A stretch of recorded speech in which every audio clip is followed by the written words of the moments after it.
Hello student, myself Digeshwari Devangan, guest lecturer, Department of Commerce, Government, JSG PG College, Balod. मेरा subject है व्यावसायिक अर्थशास्त्र। उसमें चैप्टर है इन्फ्लेशन, मुद्रा स्फीति।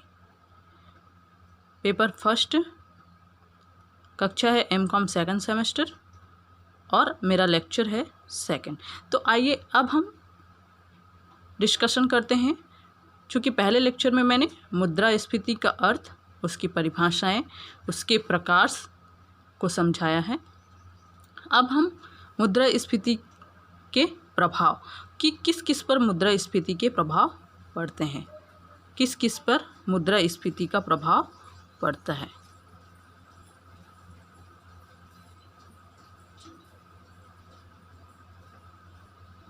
मुद्रास्फीति का प्रभाव, तो मुद्रास्फीति का प्रभाव सबसे पहले पड़ता है निवेशकर्ता पर प्रभाव। किस पर प्रभाव? निवेशकर्ता पर प्रभाव। निवेशकर्ता दो प्रकार के होते हैं। पहले प्रकार के निवेशकर्ता वे होते हैं जो सरकारी प्रतिभूति में निवेश करते हैं। सरकारी प्रतिभूतियों से निश्चित आय प्राप्त होती है। तथा दूसरे निवेशकर्ता वे होते हैं जो संयुक्त पूंजी कंपनियों के हिस्से खरीदते हैं। इनकी आय मुद्रास्फीति के होने पर बढ़ती है। मुद्रास्फीति से निवेशकर्ता के पहले वर्ग को नुकसान तथा दूसरे वर्ग को फायदा होता है। इस प्रकार पहला प्रभाव है निवेशकर्ता पर प्रभाव।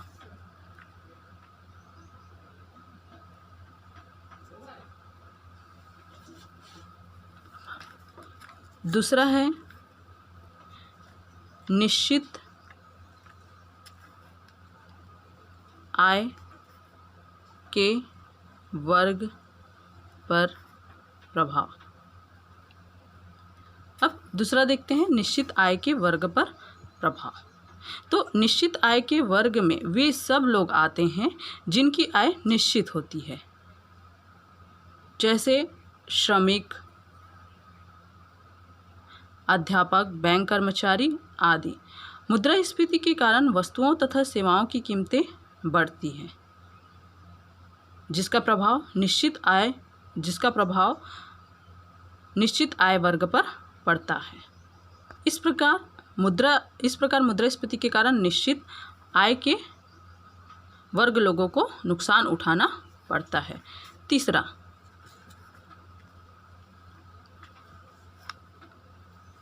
कृषकों पर प्रभाव। कृषकों को प्रभाव या कृषकों पर प्रभाव। तो मुद्रास्फीति का कृषक वर्ग पर अनुकूल प्रभाव पड़ता है, क्योंकि कृषक वर्ग उत्पादन करता है तथा मुद्रास्फीति के दौरान उत्पादन की कीमतें बढ़ती है। इस प्रकार मुद्रास्फीति के दौरान कृषक वर्ग को लाभ मिलता है ना। इस प्रकार कृषकों पर क्या स्फीति का प्रभाव पड़ता है। फिर चौथा है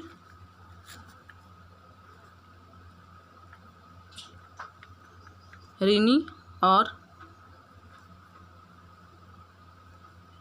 ऋणदाता पर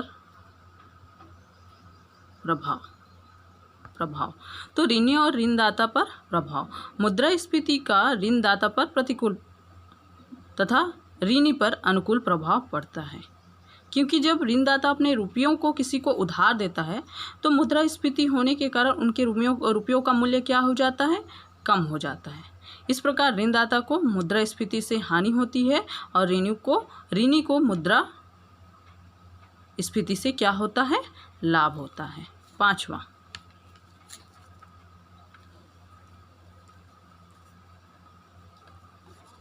बचत पर प्रभाव। तो मुद्रास्फीति का बचत पर प्रतिकूल प्रभाव पड़ता है, क्योंकि मुद्रास्फीति होने के कारण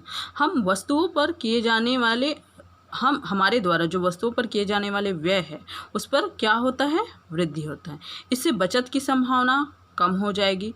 दूसरी ओर अगर हम बात करें तो मुद्रास्फीति से मुद्रा के मूल्य में कमी होगी और लोग बचत करना ही नहीं चाहेंगे, है ना।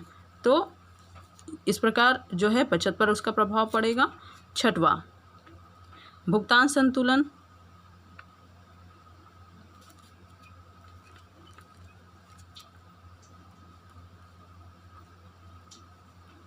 भुगतान संतुलन पर प्रभाव।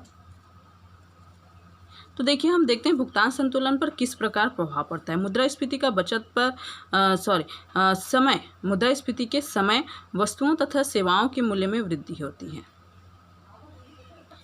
इसके कारण हमारे निर्यात महंगे हो जाते हैं तथा आयात क्या हो जाता है, सस्ता हो जाता है।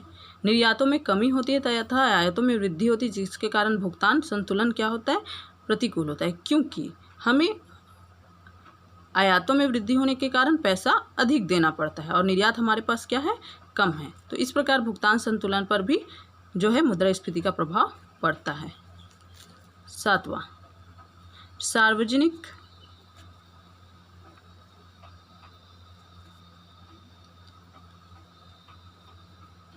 ऋणों पर प्रभाव।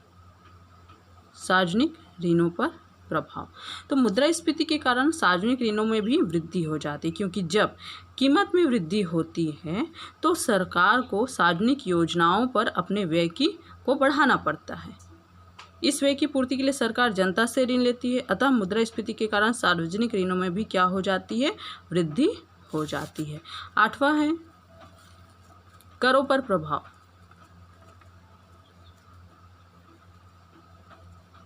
करों पर प्रभाव। तो आइए देखते हैं करों पर किस प्रकार प्रभाव पड़ता है। तो मुद्रास्फीति के कारण सरकार के सार्वजनिक व्यय में वृद्धि होती है, जैसे कि हमने पहले ही पॉइंट में पढ़ा, ठीक है। तो सरकार अपने व्यय की पूर्ति के लिए नए नए कर लगाती है तथा पुराने कर में क्या कर देती है, वृद्धि कर देती है। इस प्रकार मुद्रास्फीति के कारण करों के भार में क्या हो जाती है, वृद्धि हो जाती है। तो इस प्रकार कर पर मुद्रास्फीति का क्या होता है, प्रभाव पड़ता है। नैतिकता पर प्रभाव।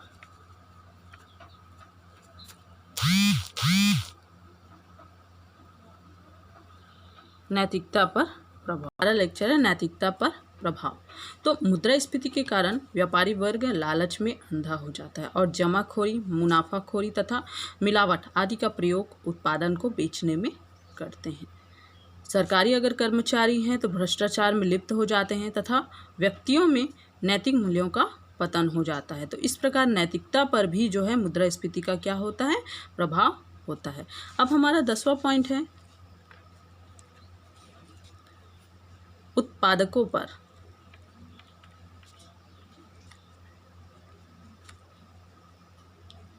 उत्पादकों पर प्रभाव। मुद्रास्फीति के कारण उत्पादक जो है अपना उत्पादक तथा जो उद्यमी वर्ग है वो उसको लाभ प्राप्त होता है, क्योंकि उत्पादक जिन वस्तुओं का उत्पादन करते हैं उनकी कीमतें क्या है, बढ़ रही होती है तथा मजदूरों में भी वृद्धि कीमतों की तुलना में कम होती है। इस प्रकार मुद्रास्फीति से उद्यमी तथा उत्पादकों को भी क्या होता है, फायदा होता है। तो ये है हमारा मुद्रास्फीति का प्रभाव। फिर से एक बार पॉइंट्स को देख लेते हैं। किस पर प्रभाव पड़ता है, निवेशकर्ता पर प्रभाव पड़ता है, निश्चित आय के वर्ग पर प्रभाव पड़ता है, कृषकों पर प्रभाव पड़ता है, ऋणी और ऋणदाता पर प्रभाव पड़ता है, बचत पर प्रभाव पड़ता है, भुगतान संतुलन पर प्रभाव पड़ता है, सार्वजनिक ऋणों पर प्रभाव पड़ता है, करों पर प्रभाव पड़ता है, नैतिकता पर प्रभाव पड़ता है, फिर उत्पादकों पर भी प्रभाव पड़ता है। आइए अब हम डिस्कशन करते हैं मुद्रास्फीति को नियंत्रित करने के उपाय। कितने उपाय होते हैं मुद्रास्फीति को नियंत्रित करने के। तो सबसे पहला है मौद्रिक उपाय। आइए अब हम मुद्रास्फीति को नियंत्रित करने के उपाय, जैसे पहला है मौद्रिक उपाय, दूसरा है राजकोषीय उपाय, तीसरा है अन्य उपाय। अब मौद्रिक उपाय के अंतर्गत है मुद्रा की मात्रा पर नियंत्रण। अब देखते हैं कि हम मुद्रास्फीति को कैसे नियंत्रित करते हैं, उसको नियंत्रण करने के क्या उपाय हैं। तो सबसे पहला है मौद्रिक उपाय। मौद्रिक उपाय तो मौद्रिक नीति के द्वारा जो है हम मुद्रा की मात्रा को या मुद्रास्फीति को नियंत्रित कर सकते हैं। तो इसको निम्नलिखित भागों में बांटा गया है। सबसे पहला है मुद्रा की मात्रा का नियंत्रण। मौद्रिक उपाय पहला है मुद्रा की मात्रा पर नियंत्रण। तो किस प्रकार हम मुद्रा की मात्रा पर नियंत्रण कर सकते हैं? तो मुद्रा की मात्रा को नियंत्रित करके मुद्रास्फीति पर काबू पाया जा सकता है, क्योंकि मुद्रा की मात्रा को केंद्रीय बैंक द्वारा नियंत्रित किया जाता है। इस प्रकार जब केंद्रीय बैंक मुद्रा की मात्रा पर कड़ा नियंत्रण लागू कर दे तो हम मुद्रा की मात्रा को नियंत्रित कर सकते हैं। दूसरा है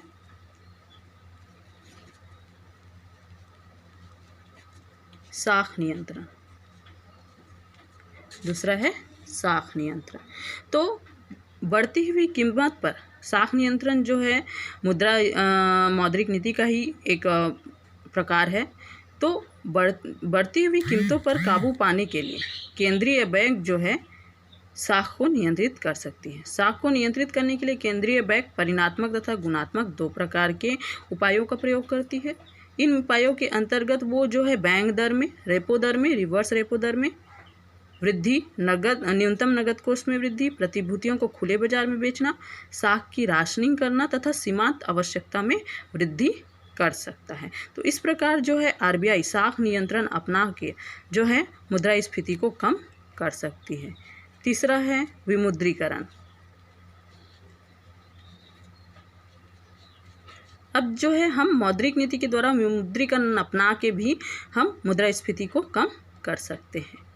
देखिए, अगर मुद्रास्फीति पर नियंत्रण कर पाना संभव नहीं है तो सरकार विमुद्रीकरण का भी सहारा ले सकती है, क्योंकि विमुद्रीकरण के अंतर्गत सरकार पुरानी करेंसी की जगह क्या करती है, नई करेंसी लेकर आती है, जिससे मुद्रास्फीति जो है नियंत्रण में आ जाता है या मुद्रास्फीति को नियंत्रण में लाया जा सकता है।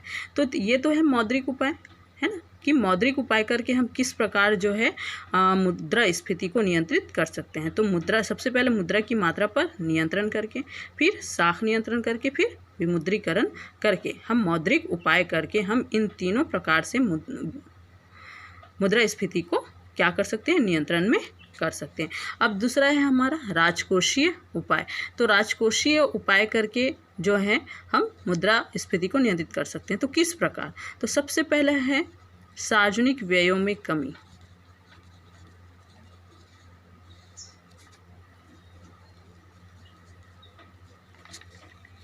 सार्वजनिक व्ययों में कमी, ठीक है। तो राजकोषीय उपाय अब ये सरकार द्वारा उठाए जाने वाले कदम है ना, क्योंकि मौद्रिक उपाय केंद्रीय बैंक द्वारा बनाई जाती है ना। अब ये राजकोषीय उपाय दोनों सब सरकार के हैं, तो इसमें सरकार का जो है उपाय है कि वो सार्वजनिक व्ययों में कमी करे। तो सार्वजनिक व्ययों में वृद्धि से लोगों की कार्यशक्ति में भी क्या होती है, वृद्धि होती है। कार्यशक्ति में वृद्धि होने से मांग में भी क्या होती है, वृद्धि होती है। जहाँ मांग होता है वहाँ कीमत में भी क्या होता है, वृद्धि होता है। इस प्रकार अगर हम सार्वजनिक व्ययों में कमी करें तो हम जो है मुद्रास्फीति पर नियंत्रण पा सकते हैं। तो ये सार्वजनिक व्ययों में कमी। बी, सार्वजनिक ऋणों में वृद्धि।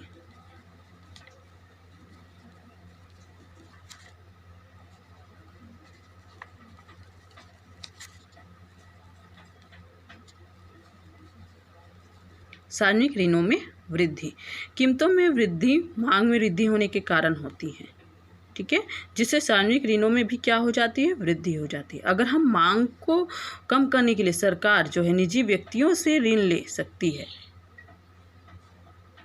जब निजी क्षेत्र से ऋण लिया जाएगा तो निजी क्षेत्र के व्यय में कमी हो जाएगी। इस प्रकार सार्वजनिक व्यय में वृद्धि करके भी मुद्रास्फीति को हम क्या कर सकते हैं, नियंत्रित कर सकते हैं। अब तीसरा है मतलब सी, करों में वृद्धि। राजकोषीय उपाय है करों में वृद्धि। तो मुद्रास्फीति के कारण सार्वजनिक व्यय में वृद्धि होती है। इस व्यय की पूर्ति के लिए सरकार क्या करती है, नए नए कर लगाती है तथा पुराने करों की दर में क्या कर देती है, वृद्धि कर देती है। तो करों की दरों में वृद्धि का उत्पादन पर क्या होता है, उल्टा प्रभाव पड़ता है। डी, घाटे की वित्तीय व्यवस्था में कमी। घाटे की वित्त व्यवस्था में कमी। तो घाटे की वित्त व्यवस्था हम अपनाकर, समय समय पर अपनाकर जो है मुद्रास्फीति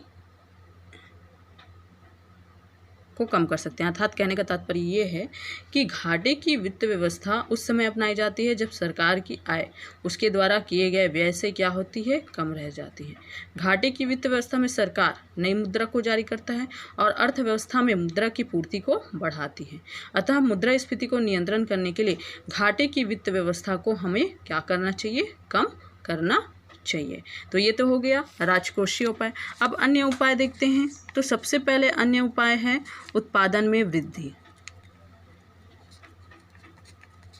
उत्पादन में वृद्धि, तो किस प्रकार हम उत्पादन में वृद्धि करके जो है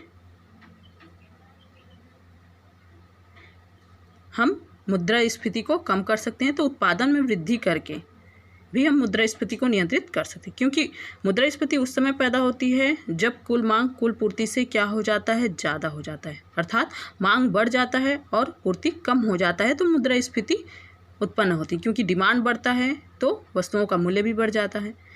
इस प्रकार हम कुल पूर्ति या उत्पादन को बढ़ाकर मुद्रास्फीति को क्या कर सकते हैं, नियंत्रित कर सकते हैं। बचत को प्रोत्साहन देकर, बचत को प्रोत्साहन देकर। अब देखिए किस प्रकार बचत को प्रोत्साहन देकर हम मुद्रास्फीति को कम कर सकते हैं। बचत को बढ़ाकर भी हम मुद्रास्फीति को नियंत्रित कर सकते हैं। सरकार द्वारा बचत को प्रोत्साहित करने वाली योजनाएं चलाई जानी चाहिए। जब बचत में वृद्धि होगी तो निजी व्यय भी कम होंगे और मांग स्वयं ही कम हो जाएगी। इससे कीमत में क्या हो जाएगी, नियंत्रण आ जाएगी। सी, कीमत नियंत्रण तथा राशन व्यवस्था।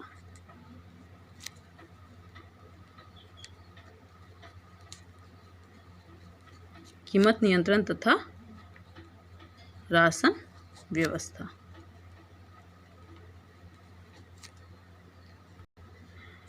अब देखिए किस प्रकार हम कीमत नियंत्रण तथा राशन व्यवस्था करके हम अपनी मुद्रास्फीति को कम कर सकते हैं या मुद्रास्फीति पर नियंत्रण पा सकते हैं। राशन व्यवस्था जो है मुद्रास्फीति को नियंत्रित करने के लिए एक महत्वपूर्ण व्यवस्था है।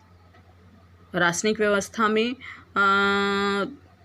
कीमत स्तर भी ज़्यादा नहीं बढ़ता तथा सब लोगों को अपनी आवश्यकता अनुसार क्या हो जाती है, वस्तुएं मिल जाती है। तो इस प्रकार हम देखते हैं कि मुद्रास्फीति को नियंत्रित करने के हमारे 3 मेन उपाय हैं: मौद्रिक उपाय, राजकोषीय उपाय और अन्य उपाय। अतः मुद्रास्फीति को नियंत्रण करने के लिए हमें ये सब प्रयास करना चाहिए। अगर हम ये सब प्रयास में कामयाब हो गए तो हम मुद्रास्फीति को नियंत्रित कर सकते हैं। धन्यवाद।